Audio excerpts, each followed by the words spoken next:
योगेश त्याच्या आईवर खूप जोरात ओरडला, कारण त्यांनी त्याची मीटिंग चालू असताना त्याला फोन केला होता. योगेश त्याच्या आईला म्हणाला, आई, तुला किती वेळा सांगितलं आहे मी, तू ऑफिसला गेल्यावर मला फोन करत जाऊ नकोस. कामावर किती महत्त्वाची मीटिंग सुरू होती. तुझ्यामुळे सगळी गडबड झाली. त्याच्या आई रेखाताई भरल्या आवाजात म्हणाल्या, अरे योगेश, पण तू तर माझा फोन उचलतच नव्हतास, म्हणून मी शेजारच्या सविताच्या फोनवरून तुला फोन केला आहे.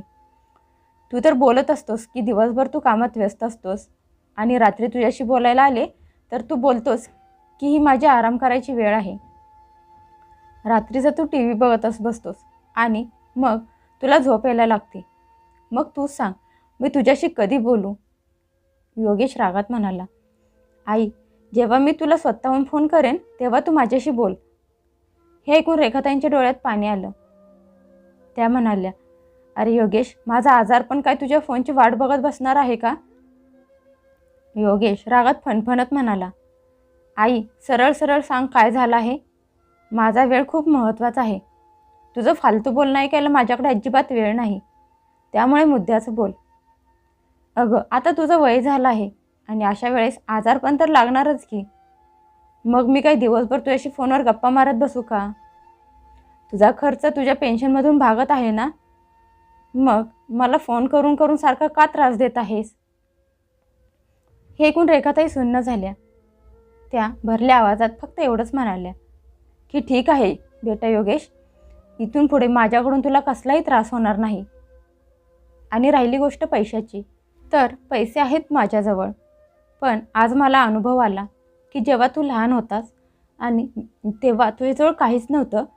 तुला वाढवायला, तुझ्या शिक्षणासाठी, तुला लहानाचा मोठा करायला आमचे पैसे पण खर्च झाले आणि आमचा किमती वेळ पण खर्च झाला. आज तुझे बाबा जिवंत असते तर त्यांना तुझं हे उत्तर ऐकून खूप मोठा धक्का बसला असता. अरे, आम्ही पण संसार केला आहे. तुझे बाबा पण काम करत होते आणि घराला पण वेळ देत होते. त्यांच्या आईवडिलांची सेवा पण करत होते आणि त्यासोबतच तुला पण वेळ देत होते. तुझ्यावर प्रेम करत होते. पण एक तू आहेस जो जगावेगळं काम करत आहेस. जा आणि तुझ्या आयुष्यात खुश आणि सुखी राहा. मी तुझ्याकडून कसलीच अपेक्षा करणार नाही. अरे, एक आई आजारी असल्यावर तिला असं वाटत असतं की तिच्या मुलाने तिची विचारपूस करावी, तिची काळजी घ्यावी, थोडंसं सुखदुःख वाटून घ्यावं. पण बहुतेक तुझ्यात तेवढी क्षमताच उरली नाही. अरे, तुझे बाबा जर माझ्यासाठी पैसे ठेवून गेले नसते तर माहीत नाही आज माझी काय अवस्था झाली असती. तुझ्यासारखी नालायक मुलेच स्वतःच्या आईवडिलांना नोकर बनवून ठेवतात. असं म्हणत त्यांचा श्वास वाढला आणि इकडे योगेशने रागात फोन कट केला. त्याला त्याच्या आईचा खूप राग आला होता. त्याला असं वाटत होतं की म्हातारपणात त्याच्या आईचं डोकं फिरलं आहे. ती किती नाटक करत आहे. पण रेखाताईंच्या मनाला ही गोष्ट खूप लागली होती. काही महिन्यांपासून त्यांची तब्येत बिघडली होती. त्या आता सारख्या आजारी राहत होत्या. त्या असं म्हणत नव्हत्या की मुलाने त्याचं काम सोडून सारखं येऊन त्याची विचारपूस करावी. पण कितीतरी महिने झाले होते त्यांच्या मुलाने साधा फोन पण केला नव्हता. त्या त्यांच्या मुलाशी बोलायला व्याकुळ झाल्या होत्या. त्यांनी त्यांच्या मुलाचा सांभाळ खूप प्रेमाने केला होता. मग आज त्यांचा एवढा पण अधिकार नाही का की त्यांचा मुलगा कमीत कमी फोनवरून तरी त्यांची विचारपूस करेल? त्या मुलाकडून कुठलीही जास्तीची अपेक्षा करत नव्हत्या. पण मुलासाठी त्याच्या आईला फोन करायला सुद्धा वेळ नव्हता. आणि आईने फोन केला की तो खूप चिडत असायचा. ही गोष्ट खूप अगोदरच त्यांच्या लक्षात आली होती. पण आज मुलाच्या तुटक बोलण्याने त्यातून पूर्णपणे तुटल्या होत्या. फोन ठेवल्यानंतर त्या ओक्साबोक्सी रडल्या. शेजारची सविता पण तिथेच बसली होती.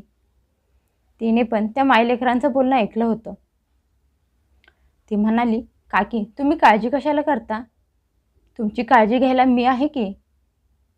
तिचं प्रेमाचं बोलणं ऐकून त्यांना बरं वाटलं. त्यांनी सविताला मिठी मारली आणि तिच्या गळ्यात पडून हुंदके देऊन रडायला लागल्या. एक सविताच होती जिला त्यांच्या मनातलं न सांगता कळत होतं. ती त्यांच्या घरातली कामं न सांगता येऊन करत होती. रोज त्यांचे केस विंचरून वेणी घालून द्यायची. त्यांच्यासोबत बसून खूप गप्पा मारत असायची. ती त्यांना त्यांच्या लहानपणीच्या आठवणी विचारत असायची. मग लग्नानंतर त्यांच्या जीवनातल्या गोष्टी ऐकत होती. सविताचे आई बाबा या जगात नव्हते. तिच्या मामाने तिला सांभाळले होते.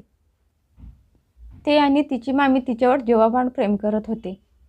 पण त्यांना पण 2 जुळ्या मुली होत्या आणि एक मुलगा होता. त्यामुळे घरातला खर्च करताना त्यांना खूप प्रॉब्लेम यायचा. तिच्या मामाची परिस्थिती बेताचीच होती. त्यामुळे अशा वेळेस लहान असताना सविता शाळेतून घरी आल्यावर रेखाताईंजवळ येऊन गप्पा मारत बसायची. मग रेखाताई तिला काहीतरी खायला द्यायच्या. त्यातच सविता खुश असायची. जसजशी ती मोठी झाली तसे तिला रेखाताईंकडून खायला घेऊन खाण्यासाठी संकोच वाटायचा. पण ती मनापासून त्यांची सेवा करत होती. जसजसं रेखाताईंचं वय व्हायला लागलं तसतशा त्या पूर्णपणे सवितावर अवलंबून राहायला लागल्या होत्या. सविता आता कॉलेजमध्ये जायला लागली होती आणि गावातच लहान मुलांची शिकवणी पण घेत होती. तिने तिच्या पहिल्या कमावलेल्या पैशातून तिला फोन घेतला होता आणि आज त्या फोनवरून रेखाताईंनी त्यांच्या मुलाला फोन केला होता. त्या खूप रडल्या होत्या. सविता त्यांच्या डोक्यावरून हात फिरवत म्हणाली, काकी, आम्ही लोक असताना तुम्हाला दुःखी होण्याची काय गरज आहे? रेखाताई भरल्या डोळ्यांनी बघत म्हणाल्या, हो ग सविता, कधीही माझी तब्येत बिघडली की सगळ्यात अगोदर तुझं कुटुंब मला आधार देतं. तुझा मामा खूप चांगला माणूस आहे. मी आजारी असताना प्रत्येक वेळी तोच मला दवाखान्यात घेऊन जातो. जर तुमच्यासारखे शेजारी मला भेटले नसते तर माझं काय झालं असतं काय माहीत. असं म्हणत त्या रडायला लागल्या. त्यांना असं रडताना बघून सविताचे डोळे पण भरून आले. ती म्हणाली, काकी, तुम्ही एवढं का रडत आहात? तुमची तब्येत अजूनच खराब होईल आणि आम्ही लोक नसतो तर दुसरा कोणीतरी तुम्हाला मदत केली असती. तुमचं मन एवढं साफ आणि मोठं आहे आणि सगळं गाव तुम्हाला मानत आहे. तुमची एवढी इज्जत आहे. त्यामुळे तर गावातला प्रत्येक माणूस तुमची मदत करायला एका पायावर उभा आहे.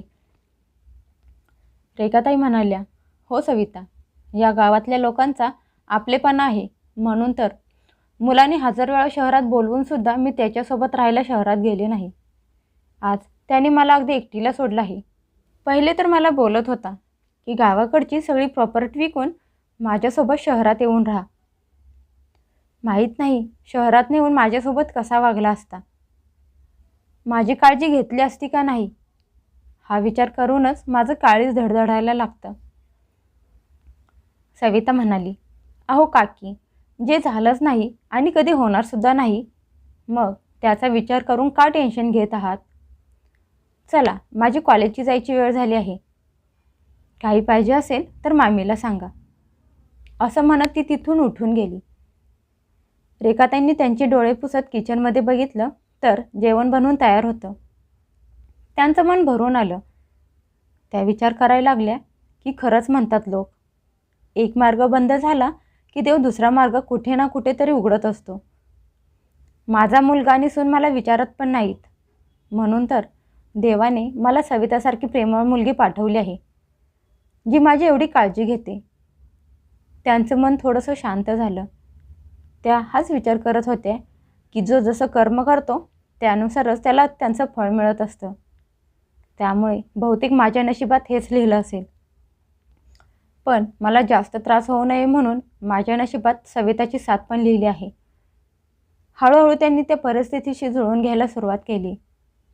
मुलगा त्याच्या जीवनात सुखी आणि व्यस्त आहे. त्याचे कर्म तो जाणे.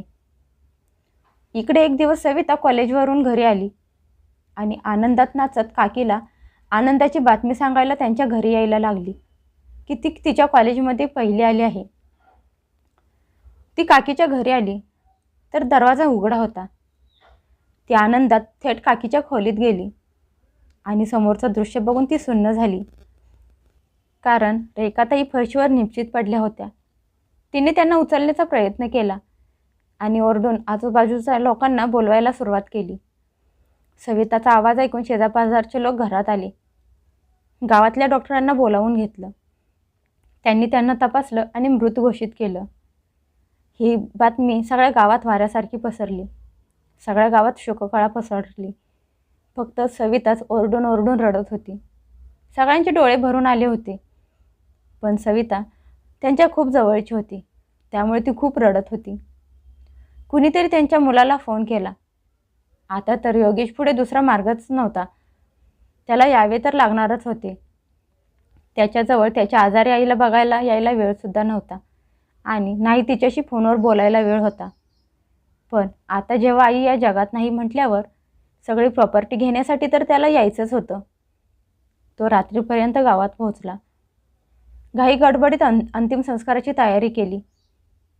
योगेश सगळ्यासमोर खूप दुःखी असल्याचं नाटक करत होता.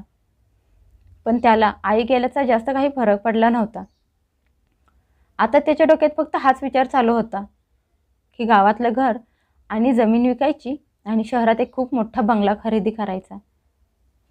आई जिवंत असती तर तिने बघितलं असतं की तिच्या मुलाने किती मोठा बंगला बांधला आहे ते.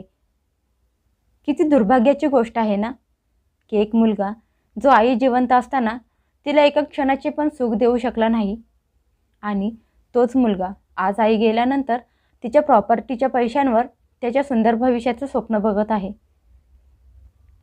पण गावातल्या लोकांच्या डोळ्यांसमोर एक चांगला मुलगा आहे हे दाखवण्यासाठी आईच्या 13व्याला पंचपक्वान्नाचे जेवण तयार केलं होतं. तो सगळ्यांना सांगत फिरत होता की मी माझ्या आईच्या आवडीचे सगळे पदार्थ बनवले आहेत.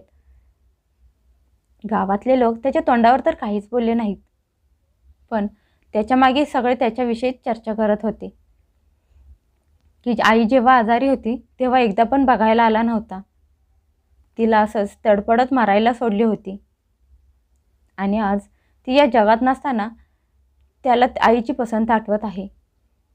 एवढ्या मोठ्या जेवणाचं नियोजन करून गावात ताट मानेने गर्वाने चालत होता. पण दुसऱ्या दिवशीच गावातले सरपंच गावातले काही मोठ्या लोकांसोबत वकिलांना घेऊन रेखाताईंच्या घरी आले. त्यांना असं घरात बघून योगेशला खूप आश्चर्य वाटलं. वकील म्हणाले, मी रेखाताईंचं मृत्यूपत्र घेऊन आलो आहे. हे ऐकून योगेश आश्चर्यचकित झाला. योगेश म्हणाला, पण या मृत्यूपत्राची काय गरज आहे? कारण मी माझ्या आईचा एकुलता एक मुलगा आहे आणि तिच्या निधनानंतर हे सगळं माझ्या एकट्याचंच तर आहे. वकील हसत म्हणाले, एवढी घाई करायची काय गरज आहे? आजच्या तरुण पिढीचा हाच तर दोष आहे की घाई गडबड खूप करतात. अरे योगेश, अगोदर सगळं मृत्यूपत्र तरी ऐकून घे. योगेश आ वाचून बघत उभा राहिला. वकील म्हणाले, हे मृत्यूपत्र सरपंच आणि गावातल्या लोकांच्या समोरच रेखाताईंनी बनवलं होतं. हे ऐकून सरपंचांनी पण मानेने होकार दिला. योगेश टेन्शनमध्ये उभा होता की त्याच्या आईने मृत्यूपत्रात नक्की काय लिहिलं असेल. वकिलांनी मृत्यूपत्र वाचायला सुरुवात केली. त्यात लिहिलेलं ऐकून योगेशच्या चेहऱ्याचा रंगच उडाला. कारण त्या मृत्यूपत्रानुसार त्यांच्या सगळ्या प्रॉपर्टीची वारस आता सविता होती. त्यांनी त्यांच्या मुलासाठी एक व्हिडिओ रेकॉर्डिंग पण करून ठेवलं होतं. सगळ्यांसमोर ते रेकॉर्डिंग चालू केलं गेलं. त्यात रेखाताई म्हणत होत्या, योगेश, हे ऐकून तुला खूप मोठा धक्का बसला असेल, पण मला माहीत आहे की माझ्या मृत्यूनंतर तू सगळ्या प्रॉपर्टीवर हक्क दाखवण्यासाठी गावी नक्कीच येणार. पण मला तर तू मरणासाठी एकटीला सोडून दिलं होतंस. तू तर बहुतेक याच दिवसाची वाट बघत होतास की कधी मी एकदाची मरते आणि तू सगळं गोळा करायला गावाकडे येतोस. पण असं मी कधीच होऊन देणार नाही. जर तू जिवंतपणी माझ्यासोबत नव्हतास तर माझ्या मरणानंतर तुला माझ्या प्रॉपर्टीमधलं काहीच मिळणार नाही. जर माझा त्रास माझ्या एकटीचाच होता तर माझ्या कुठल्याही गोष्टीवर तुझा काहीच अधिकार नसणार आहे. मी हे सगळं सविताच्या नावावर करत आहे कारण ती माझ्यासोबत प्रत्येक पावलावर सावलीसारखी उभी होती. माझी काळजी घ्यायची. तिने माझ्या कठीण काळात मला सांभाळलं आहे. त्यामुळे तुझ्यापेक्षा ती मला महत्त्वाची आहे. आता राहिली गोष्ट माझा मुलगा होण्याची, तर तू माझा मुलगा होतास. या अधिकाराने मी तुझ्यासाठी ते केलं जे मी सवितासाठी कधीच करू शकले नसते. मी तुला माझी सगळी जवानी, माझ्या आयुष्याचे महत्त्वाचे दिवस, माझं सगळं आयुष्य तुला दिलं. आज मी तुला या योग्य बनवलं आहे. तुला स्वतःच्या पायावर उभं राहण्यायोग्य बनवलं आहे की तू तुझा निर्णय, स्वतःचा निर्णय स्वतः घेऊ शकतोस. माझ्या आधाराशिवाय पण जगू शकतोस. त्यामुळे मी माझ्या वाटणीचं माझं कर्तव्य पार पाडलं आहे. पुढे जाऊन माझी सगळी प्रॉपर्टी तुलाच मिळाली असती. पण जेव्हा मी बघितलं की तुझ्या मनात तुझ्या आईला काहीच किंमत नाही, तिची काळजी नाही. मग माझी ही संपत्ती त्यालाच मिळाली पाहिजे, ज्याने मला माझ्या म्हातारपणी साथ दिली, माझी काळजी घेतली, एका लहान मुलाप्रमाणे सांभाळ केला. बस, यापुढे मला एक शब्दही बोलायचा नाही. मी आई आहे म्हणून मी तुझं वाईट बघणार नाही. त्यामुळे मी तुला आशीर्वाद देते की कायम सुखात आनंदात राहा आणि तुझ्या म्हातारपणी तुला असे दिवस बघायला नकोत जसे मी बघितले आहे. आईचे ते रेकॉर्डिंग बघून योगेशच्या डोळ्यातून पाणी यायला लागलं. त्याचं मन खूप भारी झालं होतं आणि हे दुःख आयुष्यभर त्याच्या मनात काळजात रुतत राहणार होतं. तो शांतपणे जड पावलांनी काही न बोलता तिथून निघून गेला. गावातले सगळे लोक रेखाताईंच्या निर्णयाचा आदर करत होते. त्यांनी घेतलेला निर्णय अगदी योग्य होता आणि सविता भावूक होऊन जोरजोरात रडत होती. तिच्या काकीने जाता जाता आशीर्वाद म्हणून तिला काय काय देऊन गेली होती. म्हणूनच म्हणतात, आयुष्यात आपण जे काही चांगले कर्म करतो त्याचं फळ आपल्याला चांगल्या रूपाने कुठे ना कुठेतरी मिळतच असतं. आज रेखाताईंनी घेतलेला निर्णय योग्य होता की अयोग्य ते कमेंट करून नक्की सांगा.